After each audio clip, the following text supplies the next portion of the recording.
bringing a little seasonal cheer to the channel today with this Christmassy whiskey from M&H Distillery in Israel. M&H, short for Milk and Honey, is part of a new wave of distilleries that opened around about the 2010s, and they have been really reshaping the global whiskey landscape because you're getting distilleries in countries that would have never produced whiskey before. They draw a lot of inspiration from pioneering distilleries like Haviland, who were one of the first to try actually making whiskey in a climate that traditionally has been thought of as unforgiving to the art. It should also be noted that this is from one of the very few whiskey producers in Israel. M&H find themselves to be basically pioneers in their own way, because just like Haviland before them, just like Amrut before them, they are trying to make whiskey in a climate that no one's really tried before. I mean, in their case, they are trying to make whiskey in a very arid climate, and that in a way presents an even bigger challenge to making whiskey than, say, making it in a tropical climate like Haviland did. But just like Haviland, they also had a lot of help along the way when setting up the distillery. So a key influence behind M&H's approach to distilling is the late Dr. Jim Swan. He was a legendary figure in the whiskey world, and he was renowned for his research into distilling and aging in hot climates. So he played a pivotal role in revolutionising the way that distilleries can age the whiskey in warmer climates without sacrificing the quality of it. And that's really important because before him, anyone who tried to distill in a hot climate usually were met by massive losses of whiskey through angel share. But Dr. Jim Swan, he had some ideas, and one of those ideas was the STR cask, which is a shaved, toasted, recharred cask, which basically you take a wine cask, you shave out the inside, you toast it, char it, and then you fill it up with new whiskey.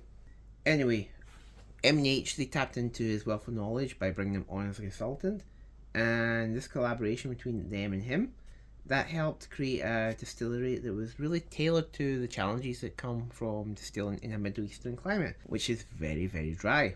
And in this sort of climate, the high temperatures can force a rapid aging on your product and a rapid loss of whiskey via the angel share, because again, it's a very dry and hot climate. So using the correct barrels, using the correct techniques, they were able to create a whiskey that was drinkable at just 3 years old. Pretty neat, yeah? Anyway, that brings us to this bottle I've got here.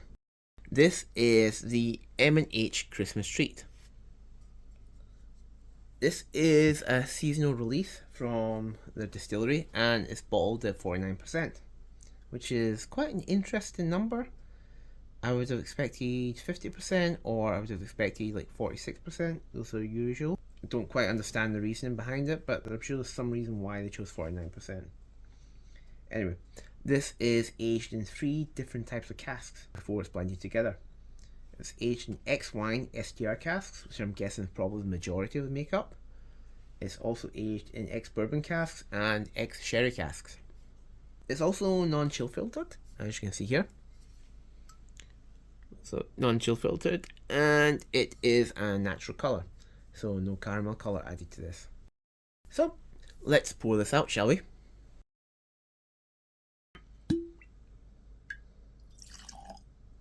Alright, there we go. So, in the glass, it's a quite nice colour to it. It's a very dark, deep gold colour, slightly orange tint to it. Slightly amber, slightly orange, but for the most part, a deep goldish colour. It's really quite nice. And if we look at the glass too, there's some really nice legs on this as well. That suggests that the whiskey is quite viscous. Yeah, quite nice. Anyway, shall we now get to the nosing? Okay, this is quite interesting. So it's very, very sweet at the front, but it's also a bit spicy as well. Quite interesting there. You're hit by a very sweet and spicy ginger.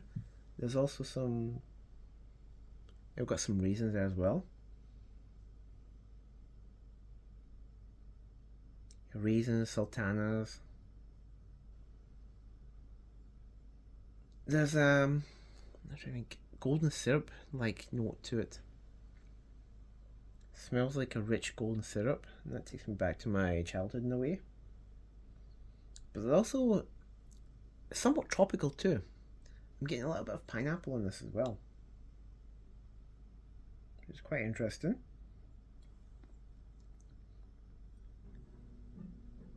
Swirl it around a bit. There's also quite a bit of oak in it as well. Yeah, some vanilla. A little bit of a warming cinnamon that's hitting my nose as well. I can feel the cinnamon notes at the back of my nostrils. A little bit tingly. The more I nose it, the more I start to get sweeter notes coming through as well. I'm getting a little bit of apricots and figs as well. That's quite interesting.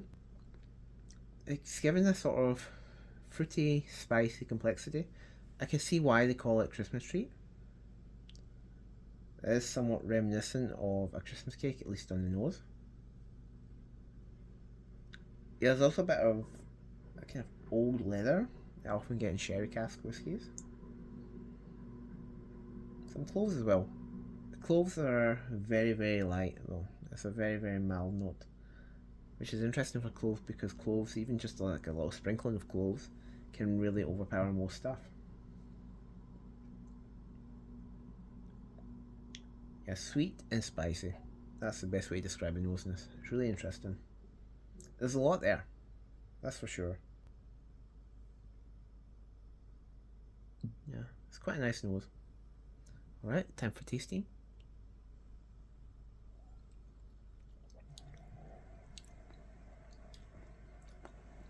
Okay, the first sip is definitely a punch, for sure. There's black pepper, there's ginger, and they're really taking the lead there, but it's also followed closely by cinnamon. You're basically getting hit like 3 times in a row by spices. It's also really bold and really oily as well. This sort of very thick mouthfeel it's got to it. It's coating your tongue. Really, really coating your tongue there. And it's quite a punch. I'm guessing the high ABV in it for a whiskey probably helps out too there.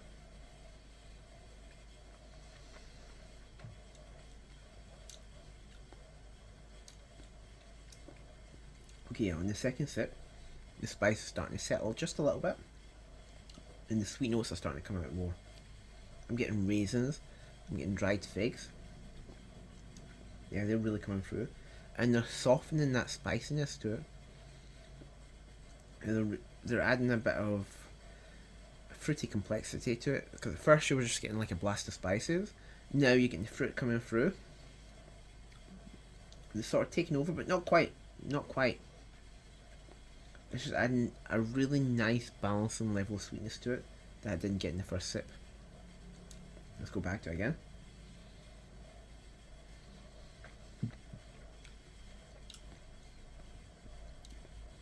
And now we're getting some dark chocolate coming through as well.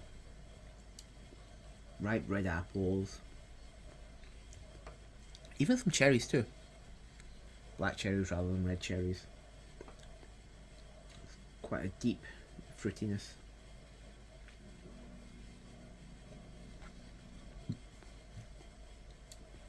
Yeah, there's also some prunes coming through as well, and even some honey joining the party too. What I'm noticing though, there is a surprisingly, I'm guessing, I would say it's a little bit shocking in a way, but I'm getting a little bit of salt on this. I mean, actually, it shouldn't be that shocking. I'm guessing that because the way M&H do their dunnages, they have them located in different parts of Israel, and some of the dunnages are located near the Dead Sea, and as you know, that is a very salty lake. So I'm guessing that some of the casks might have come from that, because you're really getting a very, very slight level of brininess to this. Usually it's associated with the sea. That's quite interesting. It's adding complexity to what would be quite a sweet and spicy whiskey. Just that little touch of saltiness to it. It's quite nice. But what I'll note though is in the finish, as this is as the flavors are just sitting in my mouth now, dissipating. What I really notice here is the thing that sticks around is, and it sticks around for quite a while, is ginger. It reminds me of gingerbread. It's sweet and it is somewhat spicy, but it's just sitting there. And when I say gingerbread, I don't mean the crunchy cookies. I mean a rich gingerbread cake. If you're from the UK, you'll probably know what I'm talking about there. It's just like a rich, brown, sugary, gingery, molasses-ish cake that's really dense. It reminds me of that quite a bit. It's warm, it's comforting, and there's a lovely sweet spiciness to it. It's just lingering, even still, it's just lingering there in the palate. It really is the kind of finish that just makes you want to sit there and enjoy it. So you can just like sit back with this and just like calmly enjoy it as you're reading a book or you're chilling out. It's really nice.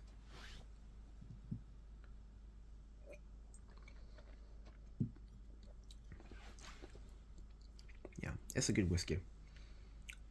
And it must be only, what, 3 or 4 years old at most, so it's really quite nice for that. But yeah, I have to say, overall, I really enjoy this whiskey. It's got a nice richness to it and a complexity that I just find, given that it has to be a very young whiskey, it's quite interesting to see such a complexity in a whiskey that is so young. Now, it is spicy, I will give it that, but I have to add a caveat to that. It's spicy, however it's also sweet. As I said, it reminds me a lot of gingerbread. I know that the bottle says Christmas cake on it. I think it's a little bit too spicy to say it's Christmas cake. I mean, it's a little bit too spicy to say that. However, I would say gingerbread cake is a good alternative description for this. Maybe they should have called it M&H Gingerbread Treat. Anyway, I digress. But yeah, I really do like how when I was tasting this, one of the first notes I noticed was ginger, but that also carried all the way through to the finish on this. The final note was also ginger too. That was quite an experience. It evolved through all these different flavours, and then it finally comes back to the very first note, ginger.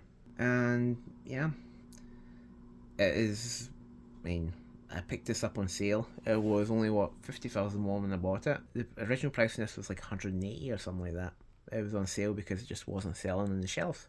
But yeah, unfortunately, that is how it is. I mean, I don't think I would pay the full price for this because I don't feel comfortable paying that much money for a product of a new distillery that I've never tried before. However, at the price I bought it for, it's a fantastic buy. I really enjoyed it. Anyway, if you've ever tried this before, I'd love to know what you think. And yeah, please drop your thoughts in the comments. If you like this review, don't forget to give a thumbs up. And hit subscribe if you want more whiskey reviews. So yeah, cheers. I'll see you next one. Slanche.